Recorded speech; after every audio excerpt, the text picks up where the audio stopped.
Hi guys, I'm Dave Francis of Foundation Age Coaching and welcome to this free video practice on YouTube. This is a penalty box activity that looks at 1v1 attacking skills with the attacking player receiving a pass when they've got their back to goal. The practice starts with a goalkeeper, a defender, an attacker and 4 serving players with a ball each. The attacking player can receive a pass off any of the 4 servers and then look to create a chance at goal. If the defending player wins the ball, they've got a gate to the left and a gate to the right of them that they can then score through, whether they pass it through or whether they dribble it through. That adds a bit of transition to the practice, makes it a little bit more game realistic in terms of what they're going to experience when it comes to game day. The key coaching points of the practice are players to check their shoulders when they're receiving the pass and see where the defender is, to try and turn as quickly as possible, whether that be shielding the ball and waiting for the defender to move, whether that be receiving on the turn, or whether that be making a little bit of space away from the defender, and as the ball comes in, they're turning straight away upon receiving the pass. There's going to be some voiceover on the video, and there's also going to be a little tip at the end in terms of what you can do if you've got this 1v1 situation where one player is a lot more developed than the other player, and how you can make it an even challenge for both of them. If you want to watch the whole session from warm up to game, it's available on foundationagecoaching.com by signing up to a premium membership at the link below. We went with this type of practice as over the last few weeks we've been working on receiving the ball with your back to goal and the defender behind you. Over the last couple of seasons we've done a lot of work on one-to-ones with the defender in front of you, and we've also done a lot of work on one-on-ones with the defender at the side of you.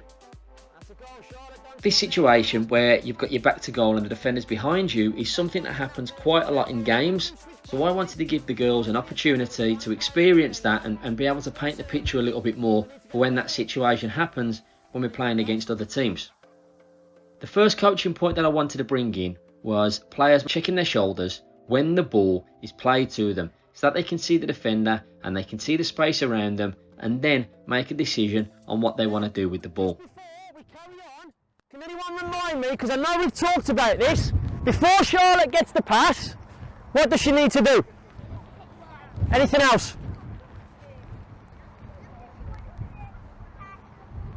What's that?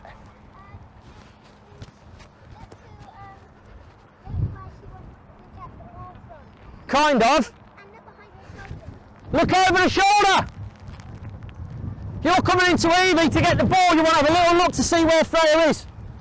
Okay? Make it easy to turn. Alright, when you're ready, Charlotte. Good turn. Nice goal, next ball. Over the past couple of seasons, the girls have received a consistent coaching point of when they've got the ball, making sure that they're looking forward and that they're looking side to side to see all the available options to them. So checking over their shoulders when they're waiting for a pass to come to them fits in nicely with that train of thought.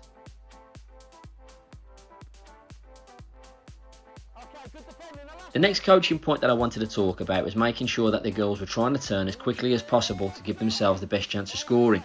Okay, Charlotte and Freya switch with Evie and Isla. Okay, so the first thing we need to do, girls, look behind us. What do you think the second thing we need to try and do is when we've got the ball? Look where the person is so you can go Well, we've just said that. We've just said that. Yes, Harriet?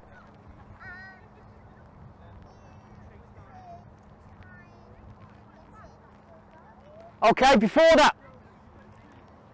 Look around you. We've done that. We've checked our shoulder. We've looked behind us. Okay, anything else? Alright, so if I'm getting the ball from Brooke and I want to score in there, what's the problem right now? You're not looking at the goal. So what might I need to do? You need to Or what am I trying to do? say Brooke pass and then turn around. What was that word you just used? What was the word? The one big word. The first word, you've just said it. Turn. Okay? So I've looked over my shoulder. Brooke, yes, pass me the ball. If I can, I want to turn. Yeah, turn around. However, Evie, Go, go, go. Tackle, tackle. if Evie's this close to me, should I turn straight away? Look behind. No, look behind. No, I'm not. I might need to... Turn the other way. Shh. You could shield. Shield the ball. Okay, wait for Evie to make a mistake. And then I've got that chance to turn and score. Okay? All right. Thanks. All right, Isla, whenever you're ready.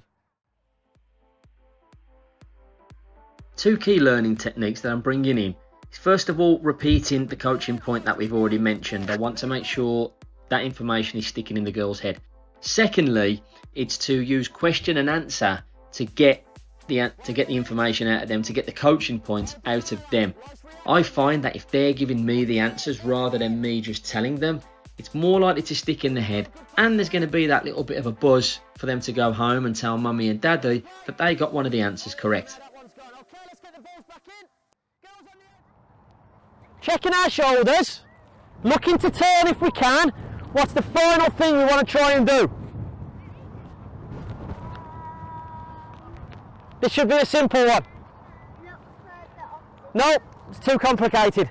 Oh, make sure you're in front of the player. Too complicated. We've already done that. Look, make sure you're in front of the person. Too complicated. I don't know. I don't know. In a game of football, what are we trying to do? Like, win, try and go to the goal. Score! Right? So girls, as soon as we get that chance, we want to shoot. Now, if there's a player in front of you, that might not be the right choice. But if we've got that little bit of space where we can see the goal, get that shot in. Don't wait, okay? Just go, Because that defender's going to be coming after you. All right, Evie, whenever you're ready.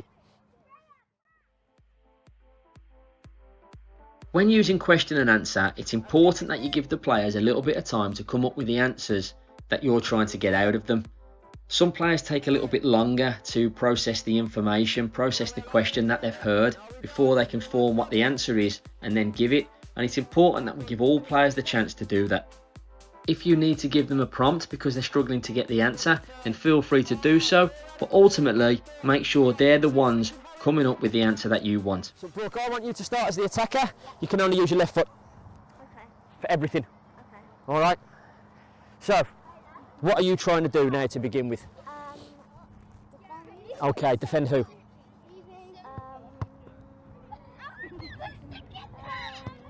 Who's this?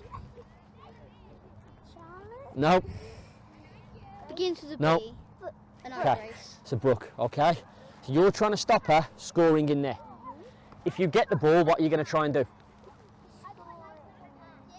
Not there, right? You see that white disc? The flat one, and then the yellow cone. So you can score in there, or there's one on that side as well. So you've got two choices, both out wide. Okay? Remember though, as soon as that first ball is gone, she's going to try and get a second one. So we've got to switch on. Okay? All right. Whenever you're ready, Brooke. Pair taking part in the practice now are a player who's been with me for a couple of years and a player who's taking part in just her third football practice. Obviously there's quite a disparity of skills, so for the more developed player, I've asked her to only use her left foot for dribbling, for passing and for finishing. I know it's something she's not particularly comfortable with, and I believe it's going to help her. With the less developed player, she's had some trouble understanding the complexity of some of the practices so far, so that's why I've spoken to her one-to-one, just to try and make sure she understands exactly what to do. You two are going to switch over this time.